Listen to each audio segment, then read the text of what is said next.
사무엘하 11장 1절부터 5절입니다. 우리 한번 사무엘하 11장 1절부터 5절 함께 읽겠습니다. 구약성경 478면입니다. 시작. 그 해가 돌아와 왕들이 출전할 때가 되매 다윗이 요압과 그에게 있는 그의 부하들과 온 이스라엘 군대를 보내니 그들이 암몬 자손을 멸하고 랍바를 에워쌌고 다윗은 예루살렘에 그대로 있더라. 저녁 때 다윗이 그의 침상에서 일어나 왕궁 옥상에서 거닐다가 그곳에서 보니 한 여인이 목욕을 하는데 심히 아름다워 보이는지라. 다윗이 사람을 보내 그 여인을 알아보게 하였더니 그가 아뢰되 그는 엘리암의 딸이요 햇사람 우리아의 아내 밧세바가 아니니까 하니 다윗이 전령을 보내어 그 여자를 자기에게로 데려오게 하고 그 여자가 그 부정함을 깨끗하게 하였으므로 더불어 동침하며 그 여자가 자기 집으로 돌아가니라. 그 여인이 임신하며 사람을 보내 다윗에게 말하여 이르되 내가 임신하였나이다 하니라. 아멘. 여러분, 구약 성경을 쭉 읽어보면서 특별히 율법서를 읽어보면서 하나님께서 특별히 무섭게 다스리는 네 가지의 죄가 있는데 어떤 죄라고 생각합니까? 제일 큰 것은 제가 생각할 때 우상 숭배죄입니다. 나 외에 다른 신을 위하지 말라고 했고 또 우상을 만들어 섬기지 말라고 했는데 하나님의 사람들이 하나님 외에 우상을 섬기는 하나님 외에 다른 신을 대체하는 것을 가장 무겁게 처벌을 했습니다. 두 번째로 하나님께서 무섭게 다루는 죄가 살인죄일 것입니다.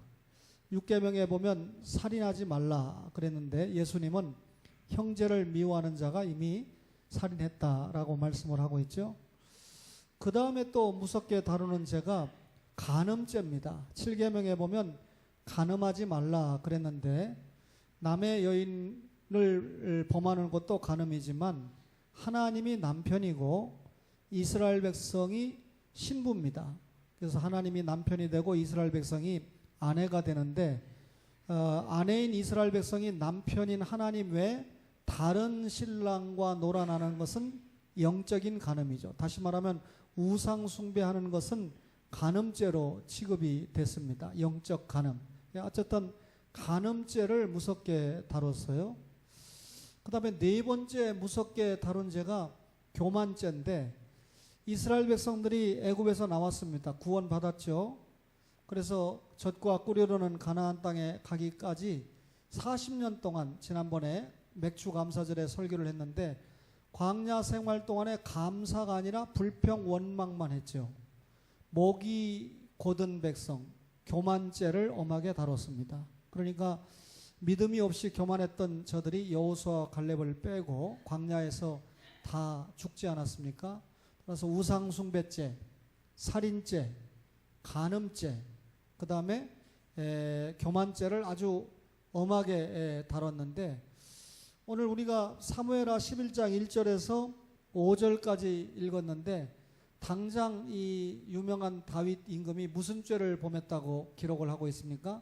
밧세바를 통해서 간음죄를 범했다라고 기록하고 있지 않습니까? 여러분 10계명 가운데 마지막 계명에 보면 내 이웃의 아내를 탐하라고 그랬습니까? 탐하지 말라고 그랬습니까?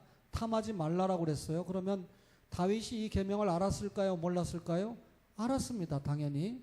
그럼에도 불구하고 이웃의 아내를 탐했습니다.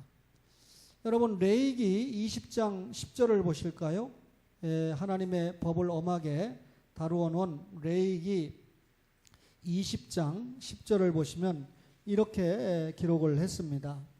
누구든지 남의 아내와 간음하는 자, 곧 그의 이웃의 아내와 간음하는 자는 그 간부와 음부를 반드시 죽일지니라. 자, 이 구약의 율법에 의하면 간음을 했던 다윗도 또 간음 상대자였던 밧세바도 어떻게 되는 거죠? 사형에 처해져야 되는 그런 엄벌입니다. 그러니까 지금 다윗이 범한 간음죄는 다윗뿐만 아니라 밧세바도 사형을 면치 못하는 그런 위치에 처하게 됐는데, 간음죄는 한마디로 가정을 파괴하는 것이고 또 하나님의 율법을 파괴하는 것 아니겠습니까? 근데 우선 결론적으로 다윗이 사형을 당하지 않는 근거가 뭐죠? 왕국 언약 때문에 그렇습니다. 오늘 사무엘하 11장을 우리가 살펴보고 있는데, 사무엘하 7장에 보면 이미 그 앞에, 여러분 7장 보세요. 7장에 보면 14절에 나는 그에게 아버지가 되고 그는 내게 아들이 되리니 다윗이 만일 죄를 범하면 내가 사람의 매와 인생의 채찍으로 징계하려니와. 그러니까 다윗이 간음죄를 범해도 살인죄를 범해도 인생 채찍으로 징계를 하지 죽이지는 않겠다는 거예요. 근데 물론 그 죽이지 않겠다는 내용의 핵심은 아니고, 다윗을 통해서 예수 그리스도가 오고 그 예수 그리스도 왕국이 영원하다는 것을 설명하는 과정인데, 어쨌든 이 다윗과 맺은 왕국 언약을 하나님께서 지키시기 위해서 비록 언약을 맺은 이후에 다윗이 간음죄를 범하고 살인죄를 범하고 그 이후에 인구조사죄까지 범하지만 생명을 취하는 사형 선고는 하지 않았습니다. 그렇다면 여기서 우리가 뭘 생각할 수 있습니까? 다윗이 하나님 앞에 중대한 언약을 받고도 신앙생활을 제대로 못했다 그 말이죠. 우리는 히브리 민족의 조상, 신앙의 조상 그러면 아브라함을 꼽고, 또 히브리 민족의 영웅 그러면 두말 없이 다윗 왕을 꼽고 있습니다. 이 히브리 민족의 영웅인 다윗이 오늘 하나님께서 가장 싫어하는 4가지 죄를 다 범해버리고 말았어요. 주전 990년입니다. 그러니까 다윗이 왕이 되고 오늘 11장 4절 보세요. 다윗이 전령을 보내어 그 여자를 자기에게로 데려오게 하고 그 여자가 부정함을 깨끗하게 하였으므로 더불어 동침함에 그 여자가 자기 집으로 돌아갔다. 간음죄를 범했다 그 말이죠. 이때가 주전 990년입니다. 여러분, 밧세바는 누구의 부인이죠? 우리아의 아내입니다. 그죠? 그러면 우리아가 다윗에게 어떤 사람입니까? 제가 길게 설명 안 해도 성경 사무엘하 23장 39절을 보세요. 사무엘하 23장 39절을 보시면, 39절 보기 전에 여러분들이 8절을 보세요. 23장 8절에 보니까 역대상 11장 10절 이하에도 이 말씀이 있지만 누가 소개되죠? 다윗의 용사들이 소개가 됩니다. 자, 39절 보세요. 마지막 절에 햇사람 우리아라. 이상 총수가 몇 명이다? 37명이었더라. 여러분, 다윗의 37명의 용사에 들어갈 만한 대단한 장수가 누굽니까? 우리아입니다. 그러니까 이 다윗을 위해서 목숨을 내어줄 만큼 용감한 군인이 우리아였습니다. 그렇다면 여러분, 다윗은 자기에게 이미 7명의 아내와 후궁이 있었기 때문에 밧세바를 범할 이유가 하나도 없는 거죠. 박병신 목사님이 그러시더라고요. 신부가 바람피는 거하고 목사가 바람피는 거하고, 목사가 바람피는 건 10배 벌을 줘야 된다. 그래서 신부가 더 거룩하다고 소문났는데 신부가 벌을 받아야지 목사가 왜 벌을 받습니까? 그러니까 신부는 아내가 없지만 목사는 아내가 있는데 바람을 폈으니까 10배 벌을 줘야 된다. 그렇게 말씀을 하시는데, 여러분, 이 다윗은 목사나 신부는 아니라 할지라도 지금까지 우리가 보았던 하나님의 율법, 다른 여자를 범하면 사형당하는 겁니다. 그러니까 사형을 당할까봐 간음을 안 하는 게 아니라 그 이전에 왜 하나님이 간음한 자를 사형시킵니까? 간음하지 말라는 얘기죠. 그렇죠? 저는 제 아들에게 옆에서 운전하면서 또 이거 녹음이 되겠는데, 음주운전 한 번 걸리면 죽을 때까지 면허 못 따도록 해야 된다. 그 다음에 음주운전하다가 다른 차를 들이받으면 징역 5년은 살려야 된다. 뭐 사고가 나 사람이 다쳤든지 안 다쳤든지. 음주운전을 하다가 다른 사람을 다치게 했으면 그거는 종신형을 살게 해야 된다. 그 말은 음주운전한 사람을 벌 주라는 의미보다는 음주운전을 해서는 절대 안 된다라고 하는 걸 강조하고 있는 거죠. 여러분, 엊그제도 무슨 음주운전한 영감님 때문에 몇 명이 죽었잖아요. 그죠?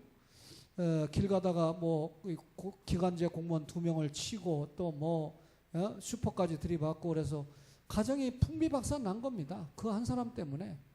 그런데 경찰은 바로 구속 수사도 안 해요. 참 우리나라가 참 그런 면에서는 안타까운데, 제가 강단에서 할 말은 아니지만 같은 값이면 법사위에 속한 국회의원들의 자녀들을 죽이던가 그 부인들을 쳐야 돼요. 음주운전이. 뭔 말인지 알죠? 이 말을 또 여러분들이 곡해하면 안 돼요. 국회에서 그런 강력한 법을 만들 수 있는 것이 법사위 아닙니까? 자기 부인이 음주운전에 쳐죽임을 당하고 자기 자식이 음주운전하는 사람에게 쳐죽임을 당하면 음주운전하는 자는 이렇게 벌 줘야 된다고 법사위에서 강력하게 법을 만들지 않겠습니까? 이 말은 제가 실제로 감정 처리가 아니라 국회의원들이 됐으면 법을 만들어야 되는데, 제가 오늘 밥 먹으면서 전정배 전 보좌관에게 물었어요. 암흑의 대표를 지낸 사람이 2년 동안 법을 하나도 발의를 안 했다는데 이게 어떻게 된 거냐, 할 말이 없는 거죠. 그런 국회의원은 우선 국회의원도 문제지만 보좌관이 더 문제라는 거예요. 보좌관은 국회의원이 법을 만들 수 있도록 보좌하는 게 보좌인데, 보좌관도 형편없고 국회의원도 형편없다는 거죠. 이런 사람들을 국회의원 뽑아놓고 우리가 세금을 내고 있는 나라 아닙니까? 오늘 법 얘기하다가 조금 나왔는데, 여러분, 다윗이 자기가 간음죄 범하면 죽는다는 거 알았어요. 그런데 여러분 죄를 범하게 되거든요. 여러분, 야고보서 1장 15절에 욕심이 잉태한 즉 뭘 낳고? 죄를 낳고. 이 다윗이 그 여인을 볼 때 원인은 제공했는지 모르겠습니다. 왜 거기 와서 목욕을 하는 거야. 그래서 그걸 보고 다윗 왕이 욕심을 내기 시작했습니다. 불필요한 정욕을 발동시킨 거죠. 욕심이 잉태한 즉 죄를 낳고, 죄가 장성한 즉 뭘 낳습니까? 사망을 낳습니다. 그러니까 욕심이 생겨가지고 그 여인을 범할 마음이 생겼습니다. 그게 죄가 장성해서 실천에 옮겨버렸습니다. 그러면 율법에 의해서 어떻게 되는 거죠? 사망을 맞이해야 되는 그런 처지에 다윗이 몰리게 된 거죠. 말씀드렸지만 우리아가 자기의 목숨을 지켜줄 만한 37명의 용사 가운데 한 사람이었다면 어떻게 해야 됩니까, 여러분? 우리아를 지켜줄 뿐만 아니라 우리아의 가족, 특별히 그 아내까지도 다윗이 이 육신적인 사랑이 아니라 왕으로서 사랑하는 마음을 가지고 지켜주고 보호하고 아껴줘야 되는 것 아닙니까? 그런데 오늘 11장 4절에 보니까 불러다가 범해버리고 말았습니다. 자, 제가 4가지 무서운 죄를 이야기했는데, 하나님이 아주 엄하게 다루는 4가지 죄를 이야기했는데, 이때가 다윗이 왕이 된 지 20년이 됐습니다. 왕이 됐을 때 누구든지 초창기에는 특별히 성경의 왕들이 잘해보려고 애를 씁니다. 그러나 솔로몬 같은 경우가 대부분 아주 이 대표적인 예잖아요. 초창기에 그렇게 왕으로서 신앙을 가지고 통치를 잘하다가 후반부에 가서 완전히 하나님을 중심한 통치가 아니라 자기를 중심한, 자기 쾌락을 유지하기 위한 권력 통치가 되다 보니까 엄청나게 변질하지 않습니까? 다윗이 30살에 왕이 됐어요. 그리고 50세에 밧세바를 범하는 간음죄를 범하게 되는데, 여러분, 이 간음죄를 범한 데서 끝난 게 아니고 이 간음죄를 은폐하기 위해서 무슨 죄까지 범하게 됩니까? 실제로 자기가 직접 우리아를 죽인 건 아니지만 요압에게 편지를 보내가지고 전쟁 최일선에 세워가지고 우리아가 전쟁터에 나가서 죽게 만드는 간접 살인죄까지 범하지 않습니까? 그러면 간음죄 진 부분인 11장 4절을 읽었습니다. 더불어 동침함에 그 여자가 자기 집으로 돌아갔는데, 이럴 때 이제 히브리어를 들먹거리는 거거든요. 따지고 보면. 그런데 저는 제가 히브리어를 깨닫고 또 헬라어를 깨닫고 설교하는 게 중요한 거지, 여러분들이 무슨 히브리어를 공부하는 것도 아니고 또 영어 성경으로 또 공부할 필요도 없잖아요. 그러니까 여러분, 강남에 가면 히브리어 헬라어를 전공한 사람들이 많아가지고 다리를 딱 꼬고 목사가 이거 히브리어적으로 구약 성경 설교하면 또 신약성경 설교하면 헬라어적으로 맞나 이렇게 따져보는 교인들이 있답니다. 그러니까 말씀을 들으면서 은혜 받으려고 해야지 비판하려고 들으니까 벌써 들으려고 하는 자세가 잘못되어 있으니까 좋은 밭이 아니잖아요. 그러니까 하나님의 은혜가 시여가 될 수 없죠. 여기 보면 그 여자가 부정함을 깨끗하게 하였으므로 더불어 동침했다. 우리 말수는 이렇게 되어 있는데 히브리어서는 더불어 동침한 후에 부정함을 깨끗하게 했다. 이렇게 해석이 돼야 된다는 겁니다. 그렇다면 이 말씀을 한번 찾아보겠습니다. 레위기 15장 16절입니다. 레위기 15장 16절을 보면 설정한 자는 169면이죠. 설정한 자는 전신을 물로 씻을 것이며 저녁까지 부정하리라. 그러니까 설정을 했으면 그 전신을 물로 씻는 것이 부정한 것을 씻는 건데 다윗과 밧세바가 이미 사랑을 했습니다. 그러면 이 간음죄를 범했으니까 다윗도 그렇지만 밧세바도 부정한 거예요. 그러니까 부정한 밧세바가 그 부정함을 깨끗하게 했으므로 이 말은 아까 말씀에 의해서 설정한 것을 씻어버리고 자기 집으로 돌아갔다 그 말입니다. 그래서 여러분 어쨌든 간음죄가 성립이 됐어요. 그런데 5절에 보니까 그 여인이 임신하매 밧세바가 임신하매 사람을 보내 다윗에게 말하여 이르되 내가 임신하였나이다. 이 밧세바라고 하는 여자가 다윗에게 자기가 임신했다는 사실을 고변한 이유가 뭘까요? 요즘 옛날에는 뭐 자연유산은 혹시 몰라도 낙태를 할 수 있는 의술이 있을 때가 아니죠.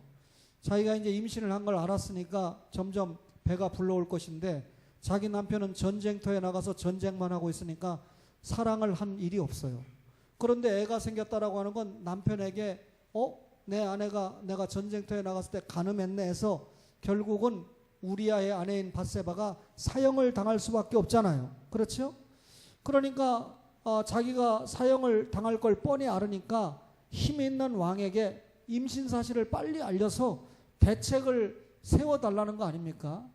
요즘 어떤 그 전직 도지사 재판에 갑론을박이 참 많은데 이 성경을 보면서 상당한 주석가들이 밧세바는 굉장히 문제가 많은 여자다 이렇게 이야기하는데 틀림없습니다. 뭐 다윗 왕이 실수하고 잘못하고 죄진 건 말할 것도 없고 밧세바도 잘한 게 없는 그런 상황인데 어쨌든 여러분 자기가 임신한 것 때문에 죽음이 올 것은 뻔히 아는 사실이니까 다윗에게 고했단 말이죠.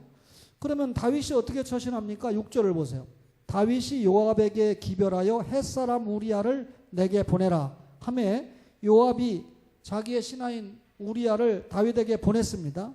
그랬더니 우리아가 다윗에게 이르매 다윗이 요압의 안부와 군사의 안부와 싸움이 어떠했는지를 묻고 그가 또 우리아에게 이르되 내 집으로 내려가서 발을 씻으라.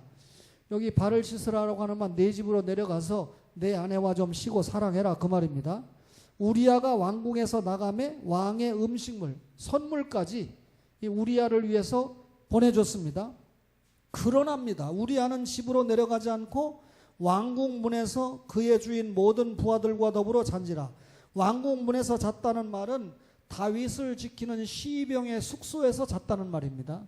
그러니까 전쟁통의 부하들은 전쟁터에 나가서 싸우고 있는데 내가 집에 가서 편안하게 아내와 함께 쉬고 사랑하고 그럴 수 없다는 우리아의 모습이죠.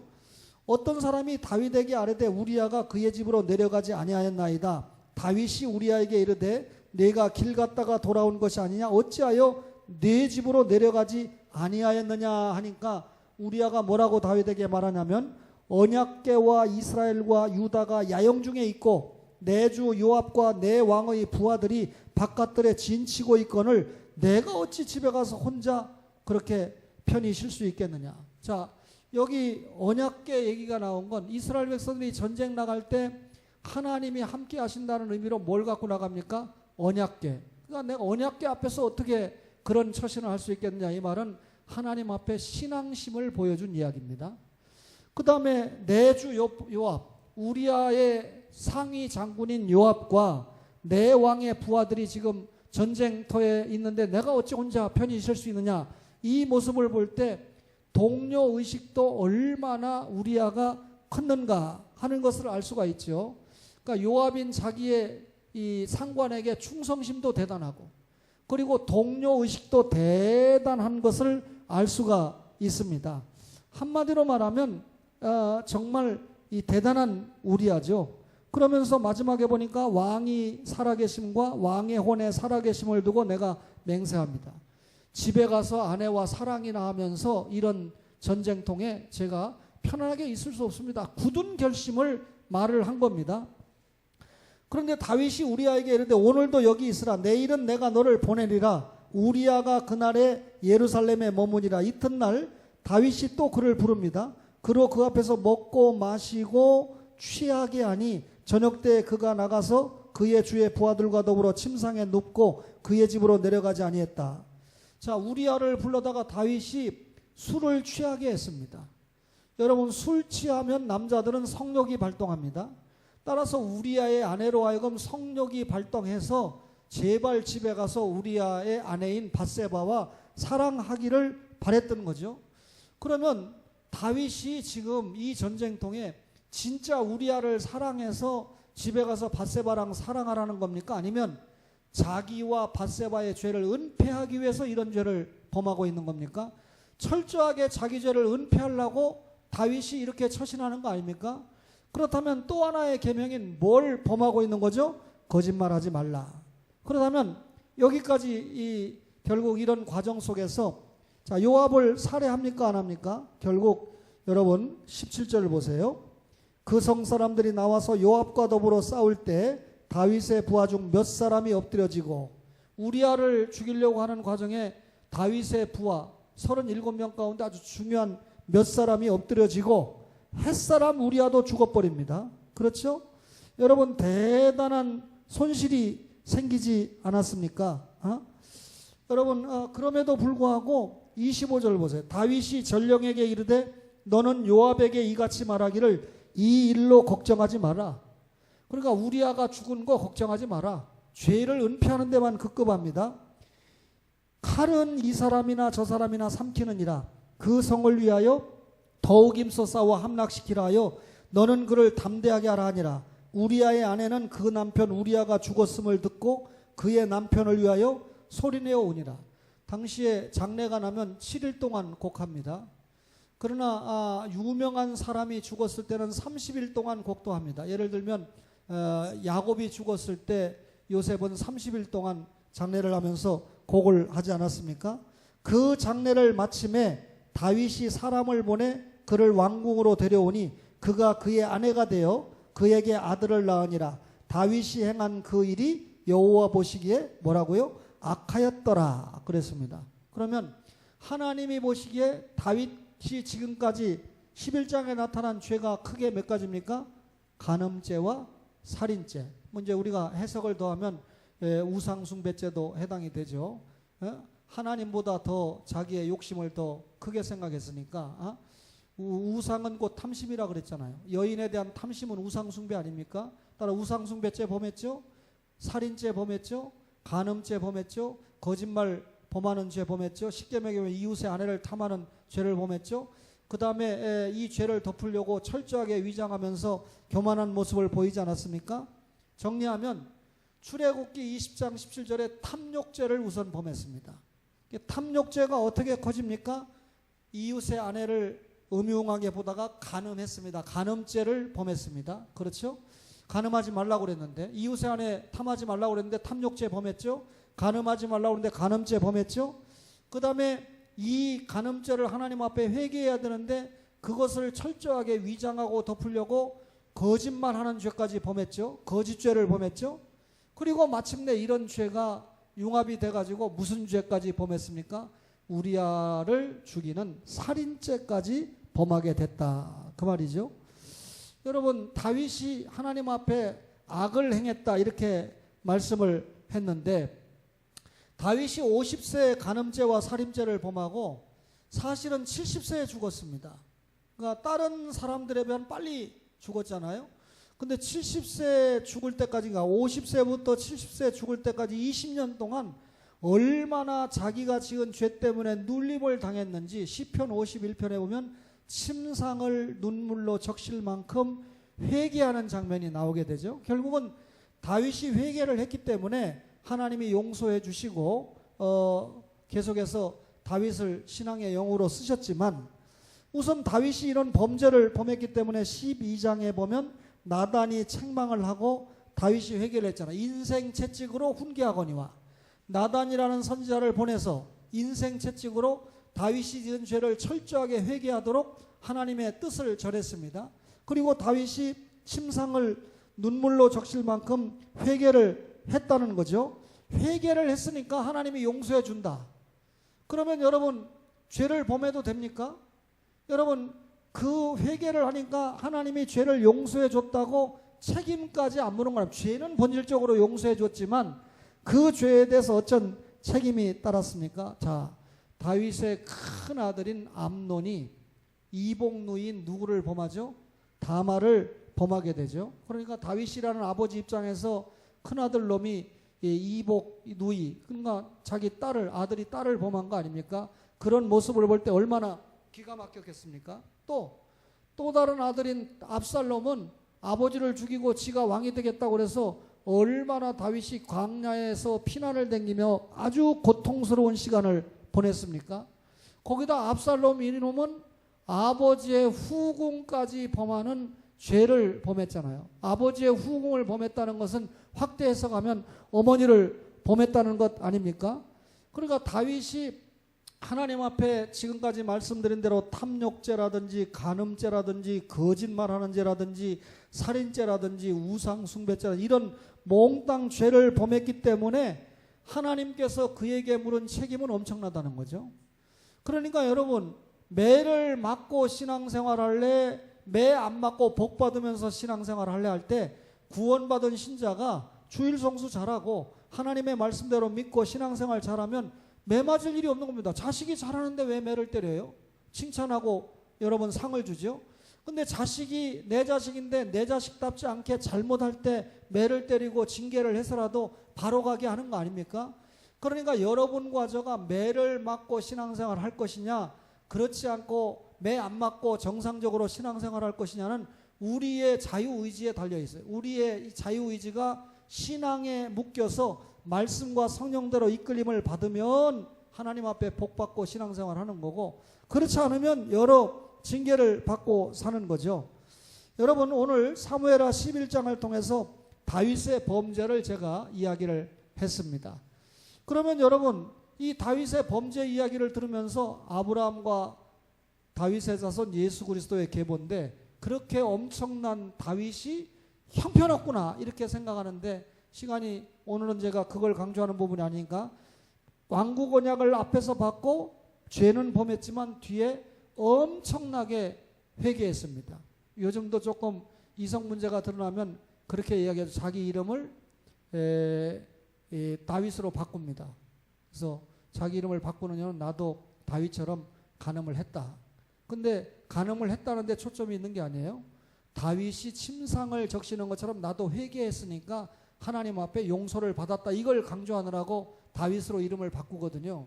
그런데 여러분, 침상을 적실 만큼 회개를 했다는 것을 오늘날 우리가 흉내낼 수 없는 회개라는 것을 원문을 통해서 보면 확실하게 드러나는데, 그래서 제가 아까 50살에 죄짓고 70살에 죽을 때까지 한 20년 동안은 다윗이 그때 정욕을 참지 못하고 죄 지은 일에 대해서 두고두고 회개하고 반성하고 또 회개하고 뉘우치고 하는 삶을 살았다는 겁니다. 그러면 여러분, 다윗의 이야기를 통해서 이것은 다윗의 범죄지, 사무엘하 11장에 나타나는 범죄는 다윗이 간음죄를 범했고 다윗이 살인죄를 범했지 우리하고 무슨 상관이 있느냐 이렇게 생각할 수 있는데, 자, 여러분과 저가 우상숭배죄 수시로 범하죠. 우상은 탐심이다. 하나님보다 더 사랑하는 게 있으면 우상이잖아요. 그죠? 그러니까 우상숭배죄 우리가 다윗 이상으로 범하고 있습니다. 그 다음에 살인죄. 여러분, 형제를 미워하면 이미 살인했는데 여러분도 저도 형제를 많이 미워하잖아요. 그죠? 때에 따라서는 제 아내도 저를 굉장히 미워했을 겁니다. 아픈데 밥 한 그릇 끓여 먹을 생각 안 하고 내가 박연섭 집사님도 아니고 정찬배 장로님도 아니잖아요. 그러니까 그냥 뭐 안 주면 배고프면 나가서 사 먹더라도 가스 어떻게 켜는지 잘 몰라요. 지금 배우려고 그래요. 왜냐하면 비상사태가 생길 것 같아서. 그럼 여러분들이 생각할 때 목사가 뭐 세탁기도 못 돌리고 가스도 뭐 못 켜 그런데 제가 그동안 대우를 잘 받았으니까 그 시간에 있으면 말씀 보고 그 시간에 있으면 기도해야지 제가 다른 거 할 여가가 없었어요. 사실은 용서하세요. 그런데도 비상사태가 생길 수 있으니까 제가 좀 배워둬야 되겠다. 며느리가 맨날 집에 있는 것도 아니고 아들은 저보다 더 잘하는 것 같지도 않고 그러니까 준비를 해야 될 것 같아요. 그 다음에 간음죄. 여인을 보고 음욕을 품으면 이미 간음했다고 그러니까 여러분 이 죄에서 우리가 다윗은 범죄했지만 우리는 자유한다 이렇게 말할 수 있는 사람이 누가 있겠습니까? 거기다가 여러분 교만죄. 여러분 진짜 겸손하려고 그러면요. 여러분 나보다 좀 못한 사람, 나보다 힘이 없는 사람 이런 사람들에게 적용해야 되는데 이걸 설명하기 위해서 여러분에게 설명하지만 저는 최재희 전사님이 표 안 나오는 걸 걱정하는데 노예에서 표 안 나올 걸 걱정하는데 여러분 걱정할 이유가 없어요. 표가 안 나오면 저는 더 감사해요. 이름이 안 들락달락 하면 표가 나와서 제가 된다 그러면 거절해야 되니까 또 제가 교만한 사람이 돼야 되잖아요. 그런데 위에 선배들에게 잘 보여야 표가 나옵니다. 이유는 여러분 예를 들면 목사가 5명이 있는 교회입니다. 우리 노예 부목사가 7명 있는 교회도 있죠. 7명이 있습니다. 그러면 노예 오는 사람이 7명이에요. 거기다 장로님이 7명이 올 수 있으니까 14명입니다. 그러면 담임 목사님이 아무래도 우리 장로님들이 내가 이번에 노회장이 이분이 좋겠습니다 하면 장로님들이 에이 하고서 딴 사람 찍겠어요? 담임 목사 의중을 존중하지. 담임 목사님이 오다 줍니다. 거의 이번 노회장은 누구를 했으면 좋겠다. 14표가 글리 다 가버리면 그저 거의 이길 수가 없어요. 그래서 과거에도 보면 이 노회장이 되는 사람은 한 3교회 내지 4교회 큰 교회 목사들이 만나가지고 결정을 하더라고요. 근데 꼭 부정적인 것만은 아닙니다. 큰 교회 목사들이 볼 때는 일할 만한 사람을 밀어줘야 되겠다라는 생각이 있다 보니까 그렇게 표를 주면 그 사람이 노회장이 되는 거잖아요. 그런데 지금 교만 얘기를 했는데 선배 목사가 이유 없이 후배 목사를 괴롭히는 경우가 있어요. 대표적인 케이스가 예를 들면 신 목사님 오늘 제가 점심을 아주 잘 대접하겠습니다. 꼭 오시지요. 갔습니다. 갔더니 제 후배들이 많이 있어요. 한 7, 8명이 있어요. 갈비 실컷 대접 받았습니다. 야, 오늘은 대선배 목사님이 평상시에 먹지 못하는 명월관 술집 아닙니다. 갈비집입니다. 갈비를 식당에 먹었는데 한 10년은 된 얘기인지 모르겠네요. 28만 원이 나왔어요. 그러면 자기가 대접한다고 그러고 신 목사님 오시라고 해서 갔으면 자기가 내야 되잖아요. 오늘은 추경호 목사님이 내지. 그러면 또 추경호 목사님은 뭐야 자기도 밥 사준다고 해서 나왔으면 가만히 있었는데 예 알겠습니다 하고 카드를 딱 뽑는 거예요. 선배의 악행이죠. 추 목사님 카드 집어넣으세요. 제가 그 앞에서 목사님 이게 뭐 하는 짓입니까? 목사님이 오늘 식사 쏜다고 해서 제가 온 거 아닙니까? 정색을 하죠. 거기서 그냥 당장 그 목사님 농담한 거야 이렇게 안 했으면 망신당하는 거죠. 여러분 누가 그 맞겠습니까? 그러니까 저는 인기가 있을 수가 없어요. 그런 불의함은 참을 수가 없기 때문에. 저는 이렇게 살았지만 요즘 제 아들을 불러서 야 3박자만 참아라. 4박자만 참아라. 너도 꼭 그런 것까지 아버지 길을 따라올 필요는 없다. 경험상. 그러나 저는 그렇게 살았어요. 강아무개 목사가 꼰두다면 부목사 자기보다 후배 부목사 그렇게 하고 또 이 전도사를 갖다 구두발로 차고 쪼인다를 까고 그럽니다. 그 버릇이 어떻게 하다 보니까 어느 날 만났는데 저한테 딱 하려고 그래서 대선배예요. 제가 딱 잡고 야 이 새끼야 나는 오늘 이 교회 전도사 그만둔다. 내가 니한테 맞으려고 여기 온 줄 알아? 왜? 사람 때리는 거 알으니까. 오늘 내가 당회 앞에 고발하고 그만두겠다. 그러니까 지가 빌더라고요. 선배가. 그러나 그 이후에 나를 좋아 안 하죠. 피해 댕기고. 그래도 후배들 때리고 그렇게 하는 거 내가 용서하세요. 십자가 집니다. 여러분 겸손한 사람은 자기보다 잘 사는 사람, 자기보다 잘 배운 사람, 자기한테 선배, 힘 있는 사람한테 가서 빌고 이렇게 안 합니다. 여러분, 자기보다 아랫사람, 어려운 사람, 고생하는 사람을 살피고 그 입장에서 나를 대입해서 생각하고, 그게 중요하죠. 여러분과 저가 다윗이 이런 죄를 범했다라고 흥분하는 게 아니라 우리도 얼마든지 다윗 이상으로 현재 죄를 범하고 있고 하나님 앞에 회개할 수밖에 없는 입장에 있다는 사실을 이런 말씀을 통해서 깨달아야 된다는 거죠. 예수님은 우리의 원죄와 자범죄를 용서하기 위해서 인자가 온 것은 섬김을 받으려 함이 아니고 많은 사람을 위하여 자기의 목숨을 뭘로 주려고? 대속물로 주려 함이니라, 이렇게 말씀을 했습니다. 예수님께서 우리의 죄를 속량하기 위해서 십자가에 못 박혀 죽으심으로 말미암아 우리가 그 예수님 믿으면 원죄 해방됐고, 이미 해방됐고, 그리고 날마다 알면서 모르면서 짓는 이 성화 과정에서의 모든 자범죄를 우리가 회개하면 주님이 십자가의 보혈로 용서해 주신 것 아닙니까? 그럼 우리 용서받았어요. 내 죄를 용서받았어요. 그러면 그 내 죄 용서받은 것을 가지고, 제가 내일 아침에 새벽에 설교하려고 마음을 먹고 있지만 어떻게 됩니까? 자, 읽고 마치겠습니다. 요한일서 4장 12절입니다. 요한일서 4장 12절을 볼까요? 11절부터 볼게요. 10절에 사랑은 여기 있으니 우리가 하나님을 사랑하는 것이 아니요 하나님이 우리를 사랑하사 우리 죄를 속하기 위하여 화목제물로 그 아들을 보내셨습니다. 사랑하는 자들아, 하나님이 이같이 우리를 사랑하셨은즉 우리도 서로 사랑하는 것이 마땅하도다. 어느 때나 하나님을 본 사람이 없으되 만일 우리가 서로 사랑하면 하나님이 우리 안에 거하시고 그의 사랑이 우리 안에 온전히 이루어지느니라. 하나님을 본 사람이 없으되 만일 우리가 서로 사랑하면 하나님이 우리 안에 계신다.